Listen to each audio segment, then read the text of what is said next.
وَلَقَدْ آتَيْنَا مُوسَى الْكِتَابَ وَقَفَّيْنَا مِن بَعْدِهِ بِالرُّسُلِ وَآتَيْنَا عِيسَى ابْنَ مَرْيَمَ الْبَيِّنَاتِ وَأَيَّدْنَاهُ بِرُوحِ الْقُدُسِ أَفَكُلَّمَا جَاءَكُمْ رَسُولٌ بِمَا لَا تَهْوَىٰ أَنفُسُكُمُ اسْتَكْبَرْتُمْ فَفَرِيقًا كَذَّبْتُمْ وَفَرِيقًا تَقْتُلُونَ۔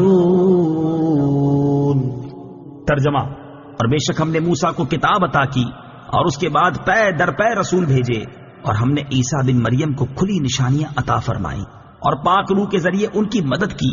تو اے بنی اسرائیل، کیا تمہارا یہ معمول نہیں ہے کہ جب کبھی تمہارے پاس کوئی رسول ایسے احکام لے کر تشریف لایا جنہیں تمہارے دل پسند نہیں کرتے تھے تو تم تکبر کرتے تھے، پھر ان انبیاء میں سے ایک گروہ کو تم جھٹلاتے تھے اور ایک گروہ کو شہید کر دیتے تھے۔ وَلَقَدْ آتَيْنَا مُوسَى الْكِتَابَ، اور ہم نے موسیٰ کو کتاب دی۔ تفسیر صراط الجنان میں ہے، یہاں سے بنی اسرائیل کو دی گئی مزید نعمتیں بیان کی جا رہی ہیں۔ اس آیت میں کتاب سے توریت مراد ہے، جس میں اللہ تعالیٰ کے تمام عہد مذکور تھے۔ ان میں سب سے اہم عہد یہ تھے کہ ہر زمانے کے پیغمبروں کی اطاعت کرنا، ان پر ایمان لانا اور ان کی تعظیم و توقیر کرنا، جیسا کہ سورہ مائدہ آیت نمبر 21 میں مذکور ہے۔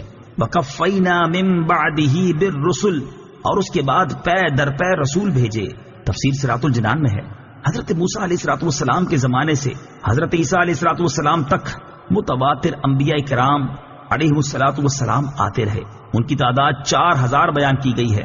یہ سب حضرات موسیٰ علیہ السلام کی شریعت کے محافظ اور اس کے احکام جاری کرنے والے تھے، اور چونکہ ہمارے آقا خاتم الانبیاء صلی اللہ تعالی علیہ وآلہ وسلم کے بعد نبوت کسی کو نہیں مل سکتی، اس لیے شریعت محمدیہ کی حفاظت و اشاعت کی خدمت علماء ربانی اور مجددین کو عطا ہوئی۔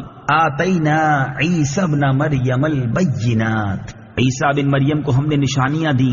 ان نشانیوں سے مراد حضرت عیسیٰ علیہ السلام کے معجزات ہیں، جیسے مردوں کو زندہ کرنا، اندھوں اور برس والوں کو صحت دینا، پرندوں کی صورتوں میں جان ڈال دینا، غیب کی خبریں دینا وغیرہ، جیسا کہ سورہ آل عمران کی آیت نمبر 49 میں ہے۔ وَأَيَّدْنَاهُ بِرُوحِ الْقُدُسِ، اور پاک روح کے ذریعے اس کی مدد کی۔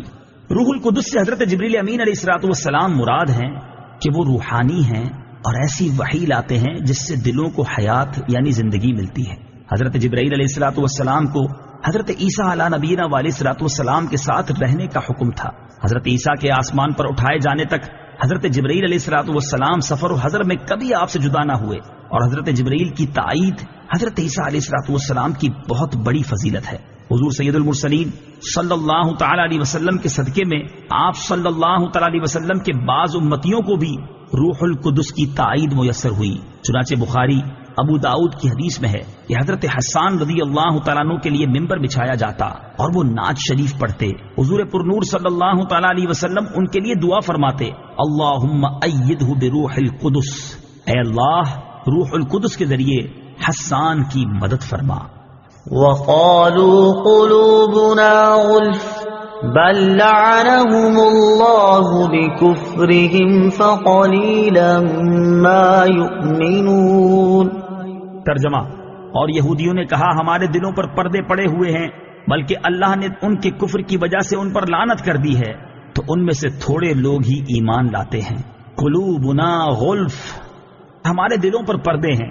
یہودیوں نے مذاق اڑانے کے طور پر کہا تھا کہ ہمارے دلوں پر پردے پڑے ہوئے ہیں۔ ان کی مراد یہ تھی کہ حضور اقدس صلی اللہ تعالی علیہ وآلہ وسلم کی ہدایت ان کے دلوں تک نہیں پہنچتی۔ اللہ تعالیٰ نے اس کا رد فرمایا کہ یہ جھوٹے ہیں۔ اللہ تعالیٰ نے دلوں کو فطرت پر پیدا فرمایا اور ان میں حق قبول کرنے کی صلاحیت رکھی ہے۔ یہودیوں کا ایمان نہ لانا ان کے کفر کی شامت ہے کہ انہوں نے سید المرسلین صلی اللہ تعالی علیہ وآلہ وسلم کی نبوت پہچان لینے کے بعد انکار کیا، تو اللہ تعالیٰ نے ان پر لعنت فرمائی۔ اس کا یہ اثر ہے کہ وہ قبول حق کی نعمت سے محروم ہو گئے۔ آج بھی ایسے لوگ ہیں کہ جن کے دلوں پر عظمت رسالت سمجھنے سے پردے پڑے ہوئے ہیں۔ وَلَمَّا جَاءَهُمْ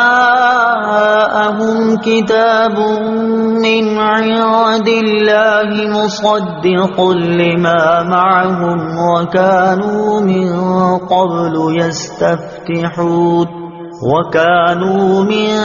قَبْلُ يَسْتَفْتِحُونَ عَلَى الَّذِينَ كَفَرُوا فَلَمَّا جَاءَهُم مَّا عَرَفُوا كَفَرُوا بِهِ فَلَعْنَةُ اللَّهِ عَلَى الْكَافِرِينَ۔ ترجمہ: اور جب ان کے پاس اللہ کی وہ کتاب آئی جو ان کے پاس موجود کتاب کی تصدیق کرنے والی ہے، اور اس سے پہلے یہ اسی نبی کے وسیلے سے کافروں کے خلاف فتح مانگتے تھے، تو جب ان کے پاس وہ جانا پہچانا نبی تشریف لے آیا تو اس کے منکر ہو گئے، تو اللہ کی لعنت ہو انکار کرنے والوں پر۔ مصدقن، تصدیق کرنے والی، تفسیر صراط الجنان میں ہے قرآن پاک گزشتہ کتابوں کی تصدیق کرنے والی کتاب ہے کہ وہ کتابیں اللہ تعالیٰ کی طرف سے ہیں، نیز ان کتابوں نے قرآن کے نازل ہونے کی خبر دی تھی، قرآن کے آنے سے وہ خبریں سچی ہو گئیں۔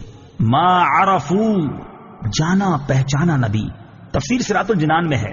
شان نزول، امام الانبیاء صلی اللہ تعالی علیہ وآلہ وسلم کی تشریف آوری اور قرآن کریم کے نزول سے پہلے یہودی اپنی حاجات کے لیے حضور پرنور صلی اللہ تعالی علیہ وآلہ وسلم کے نام پاک کے وسیلے سے دعا کرتے اور کامیاب ہوتے تھے، اور اس طرح دعا کیا کرتے تھے: اللہم افتح علینا وانصرنا بالنبی الامی، یا رب ہمیں نبی امی کے صدقے میں فتح و نصرت عطا فرما۔ اس آیت میں یہودیوں کو وہ واقعات یاد دلائے جا رہے ہیں کہ پہلے تم ان کے نام کے طفیل دعائیں مانگتے تھے، اب جب وہ نبی تشریف لے آئے تو تم ان کے منکر ہو گئے۔